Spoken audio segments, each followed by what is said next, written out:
বিদেশ থেকে এমবিএ করে ফিরে এলেই আমার মেয়ে ইভার সাথে তার বিয়ে দিয়ে দেবো। এতদিন আমরা বন্ধু ছিলাম, এখন থেকে বেয়াই হলাম। এবার বলো মামুনি কোথায়?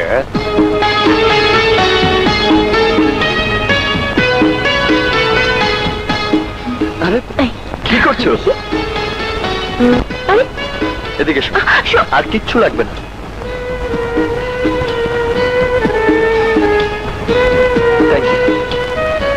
এসো। চুপসে লাগছে কেন?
চিৎকার করলি কেন?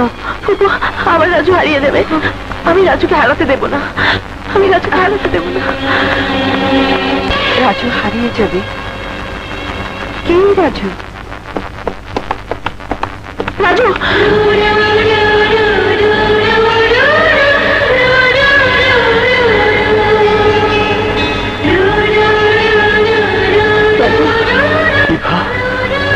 তুমি কাঁদছো?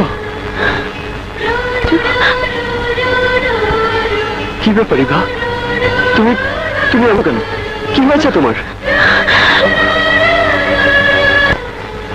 রাজু, আমি একটা দুঃস্বপ্ন দেখেছি, ভয়ানক দুঃস্বপ্ন। আমি তোকে হারিয়ে ফেলেছি। আমি তোকে হারাতে দেব না রাজু, আমি তোকে হারাতে দেব না। তোমার কাছ থেকে আমি কোনোদিন হারিয়ে যাব না। তুমি কেঁদো না ইভা, তোমার কান্না আমি সইতে পারি না। কথা দাও, যত কষ্টেই তুমি থাকো, তুমি কোনোদিন আমার সামনে কাঁদবে না। তুমি কাঁদলে আমার খুব কষ্ট হয় ইভা। প্লিজ তুমি কেঁদো না, প্লিজ তুমি কেঁদো না ইভা।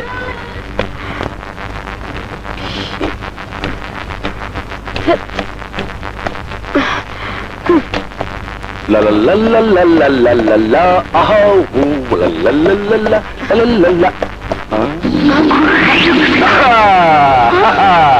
চাইলাম জল, পাইলাম শরবত। সেদিন তোদের বাড়ি গিয়েছিলাম, তোর ভাই আমাকে রাম ধরাই দিয়েছিল।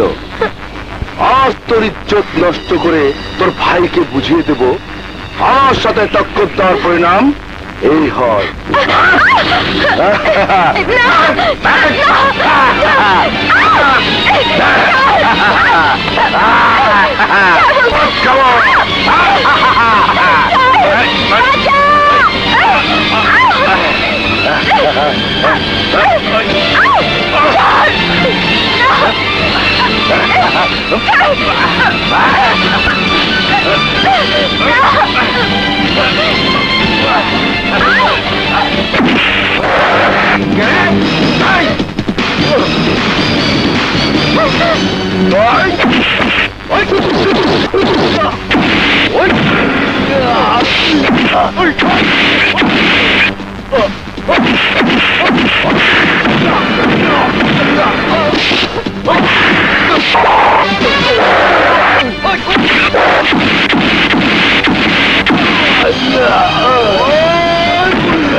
ভালোবাসা? তাই ভালোবাসা কি ছেলের হাতের মোয়া যে চাইলেই পাওয়া যায়? এই ছেলে কি করো তুমি? জি ভাইয়া, পুলিশে চাকরি পেয়েছি, কাল ট্রেনিং এ যাব। কি পুলিশের চাকরি? তাও কাল আবার ট্রেনিং এ যাবে? আমার ইচ্ছে করছে তোমার দুগালে চাপটা কষে চড় মারি। ভাইয়া চুপ! ওই মুখে আমাকে ভাই বলে ডাকবি না। তোকে তোকে আমার ছোট বোন ভাবতেও ঘৃণা হচ্ছে। একজন আদর্শবান স্কুল মাস্টারের মেয়ে হয়ে তুই কিনা ভালোবাসিস এমন একটা ছেলেকে যার চালচুলোর সাথে কোনো সম্পর্ক নেই। এই, তুই কি করে ভাবতে পারলি যেন তা না একটা ছেলেকে এনে বলবি আমি ওকে ভালোবাসি, বিয়ে করতে চাই, আর আমরা তা মেনে নেবো? ভাইয়া আমাকে যা ইচ্ছে তাই বলো, কিন্তু সাগরকে নিয়ে আরেকটা বাজে কথা বলবে না। কারণ সাগর যেন তেন নয়, সেও একজন স্কুল মাস্টারের ছেলে। আর শুনে রাখো, তোমরা মানো আর নাই মানো, আমি সাগরকে ভালোবাসি। বিয়ে যদি করতেই হয় আমি সাগরকেই করব। আমি বেঁচে থাকতে এ বিয়ে কোনোদিন হতে দেবো না। আর আমিও সাগরকে ছাড়া কাউকে বিয়ে করব না। করবি না?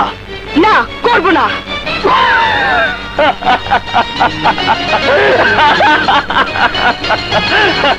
আরে আমি তোদের ভালোবাসার গভীরতা পরীক্ষা করছিলাম। সত্যি তোদের ভালোবাসা খুব গভীর। ভাইয়া সাগর, জি ভাইয়া। ট্রেনিং শেষ করে ফিরে এসো, লোনারও পরীক্ষা শেষ হোক। আমি বাবার সাথে কথা বলে তোমাদের বিয়ে দিয়ে দেব। সবই ঠিক আছে, কিন্তু তোমার বিয়ের আগে আমিও এই বাড়ি ছেড়ে যাচ্ছি না। বলে দিলাম। কেন কেন কেন? বারে আমি চলে গেলে তোমাদের দেখবে কে? সকালবেলা বাবাকে কেচা করে দেবে। ঠিক বলেছিস। তাহলে তো তোর একটা ভাবির ব্যবস্থা করতেই হয়। ইভা, হ্যাঁ ভাইজান, আমি ঠিকই বলছি। আপনি ইভার সাথে কথা না বলে বিয়ে ঠিক করে ভুল করেছেন। ভুল করেছি? আমার মেয়ের বিয়ে দিতে তার সাথে কথা বলতে হবে? তার মানে গরুকে জিজ্ঞেস করে হাল চাস? এসব কি বলছিস তুই? হ্যাঁ ভাইজান, আপনার মেয়ে শিক্ষিতা, যা কিছু করার মেয়ের সাথে আলাপ করেই করা উচিত, তা না হলে হিতে বিপরীত হতে পারে। বাবা, আরে ইভা, তোকে নিয়ে আমরা কথা বলছিলাম। আমাকে নিয়ে কথা বলছিলে? হ্যাঁ, তোর বাবা তোর বিয়ে ঠিক করেছেন তার বন্ধুর ছেলে আকাশের সাথে। আমার বিয়ে? হ্যাঁ, তোর সাদেক আলী আঙ্কেলের একমাত্র ছেলে আকাশের সঙ্গে। আকাশ আমেরিকা এমবিএ করছে। টাকা পয়সায়, ব্যবসা বাণিজ্যে, বংশমর্যাদায় কোনো দিক দিয়ে আমাদের চেয়ে কম নয়।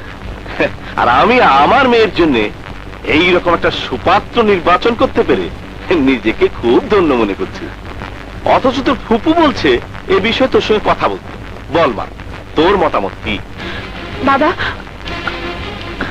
আমি একটা ছেলেকে ভালোবাসি। ভালোবাসিস তুই? হ্যাঁ বাবা, ওই ছেলের নাম রাজু, আমার সাথে একই ক্লাসে পড়ে। হয়তো বংশমর্যাদা, টাকা পয়সা আমাদের সমতুল্য নয়, কিন্তু মনের দিক দিয়ে অনেক বড়। দেখ মা, আমাদের যে ব্যবসা, তার মধ্যে মন কোনো আইটেম না। আমাদের এই সোসাইটিতে সবাই যা জিজ্ঞেস করে তা হচ্ছে বংশমর্যাদা, ব্যবসা বাণিজ্য, টাকা পয়সা। বংশমর্যাদায় আমাদের স্ট্যাটাসের মতো যদি সেই ছেলে না হয়, তাহলে ওকে ভুলে যাওয়াই ভালো। কিন্তু বাবা, ওকে আমি ভালোবাসি, আর যাকে ভালোবাসা যায় তাকে ভোলা যায় না। ভালোবাসা দুটি বোকা ছেলে মেয়ের বোকামি ছাড়া আর কিচ্ছু নয়। আমি ওইসব ভালোবাসার প্যানপ্যানানি একদম পছন্দ করি না। কারণ ভালোবেসে কেউ কোনোদিন সুখী হতে পারেনি। তোর মতো বড় লোকের মেয়েদের হাত ধরে ভালোবাসার ফাঁদ পেতে অর্থ সম্পদ হাতে নিতে চাই ওইসব ফকিরের বাচ্চা। না বাবা, ও এরকম ছেলে নয়। আহা, তোর বোঝার এখনো বয়স হয়নি। এই বয়সে তোদের সবকিছু ভালো লাগে, কিন্তু এটা জীবন নয়। জীবনের অনেক সময় সামনে পড়ে আছে, সেগুলোকে সুন্দরভাবে সাজাতে হলে ভালোবাসাকে জীবন থেকে দূরে সরিয়ে দিতে হবে। কিন্তু বাবা, তুমি ওর সাথে একবার কথা বলে দেখো, আমার বিশ্বাস ওকে তোমার ভালো লাগবে। ঠিক আছে, এত করে যখন বলছিস, আজই ছেলেটাকে আমার সাথে দেখা করতে বল। ও বাবা, ইউ আর গ্রেট। আমি এক্ষুনি যাচ্ছি। পথ চলতে গেলে মাঝে মাঝে পচা শামুকও পা কাটে, তাই বলে সেই শামুককে কেউ শোয়ার ঘরে সাজিয়ে রাখে না। ভালোবাসা দেখে আমাকে সবার হিংসা হইতেছে।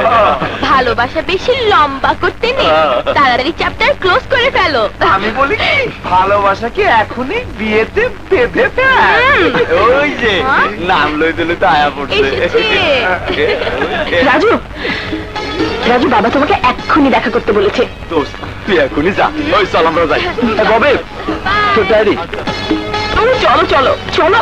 আর শোনো না, যাব, কিন্তু তোমার বাবা যদি তার ঐশ্বর্যের অহংকার আমাদের ভালোবাসা মেনে না নেয়? মেনে নেবে না মানে 100 বার মেনে নেবে। আমার বাবার প্রতি আমার সে বিশ্বাস আছে। তুমি যাবে না? না, লাইব্রেরিতে আমার একটু কাজ আছে, তুমি যাও, আমি আসছি। আরে আরে বাবা, যাচ্ছি। যাও না।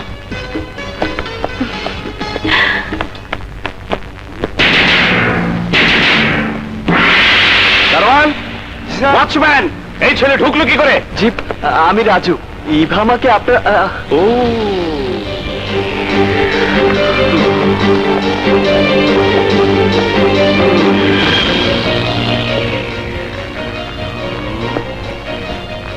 না, আমি আশ্চর্য হয়ে যাচ্ছি। আমার মেয়ের পছন্দ দেখে আছি না। তোমার মতো একটা ছেলেকে আমার মেয়ে কি করে পছন্দ করবে? কিন্তু কথায় আছে, এমন অনেক কিছু ঘটে যায় যা ভাবা যায় না, তাই ঘটেছে।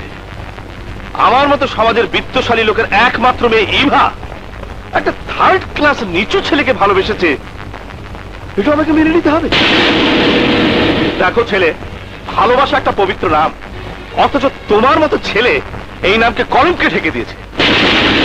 তোমার এই পোশাক পরিচ্ছদ বেশভূষায় এটাই প্রমাণ করে দিচ্ছে তুমি এ বাড়ির জামাই হবার যোগ্য নও। আমি তোমাকে টাকা অফার করে বলতে পারতাম, এই নাও টাকা, আমার মেয়ের জীবন থেকে সরে যাও, কিন্তু তুমি এতই নিকৃষ্ট শ্রেণীর লোক যে তোমাকে টাকা অফার করতে আমার বিবেকে পাচ্ছে। তুমি হয়তো অঙ্কের হিসাব মিলালে বুঝতে পারবে, তোমার আর আমার ব্যবধান আকাশ আর পাতালের মতো। সুতরাং মাটিতে শুয়ে আকাশের চাঁদ দেখা ছেড়ে দাও, নইলে মুখ থুবড়ে মাটিতে পড়ে রক্তাক্ত হয়ে যাবে, কোনো লাভ হবে না। আর কোনো দিন তুমি আমার মেয়ের সাথে মেলামেশার চেষ্টা করবে না। আমার মেয়ের মনে তুমি যে ভালোবাসার ফাঁদ পেতেছ, তা আমি শেকড় শুদ্ধ উপরে ফেলে দিতে চাই। Now go and get mister Chowdhury. এতক্ষণ আপনি অনেক কথা বলেছেন, আমি একটি কথারও জবাব দেইনি, কারণ আমি জানতাম আপনি আমাকে ডেকে এনে এই কথা আপনার মেয়েকে বলেছিলাম। হ্যাঁ, তোমার বাবার ঐশ্বর্যের অহংকারে উনি আমাদের ভালোবাসাকে মেনে নেবেন না, কিন্তু ইভা বিশ্বাস করেন, কারণ আপনার প্রতি তার প্রচন্ড শ্রদ্ধা ভক্তি। সে ভেবেছিল আপনি আমাদের ভালোবাসাকে সহজভাবে মেনে নেবেন। নো মিস্টার চৌধুরী, নো, আমার এখনো বলা শেষ হয়নি। আপনি যদি ভেবে থাকেন আপনার এসব কথায় আমি আমার ইভাকে ভুলে যাব, তাহলে ভুল করবেন মিস্টার চৌধুরী। শুনুন মিস্টার চৌধুরী, আপনার টাকা পয়সা ধন সম্পদ ঐশ্বর্যের প্রতি আমার লোভ নেই।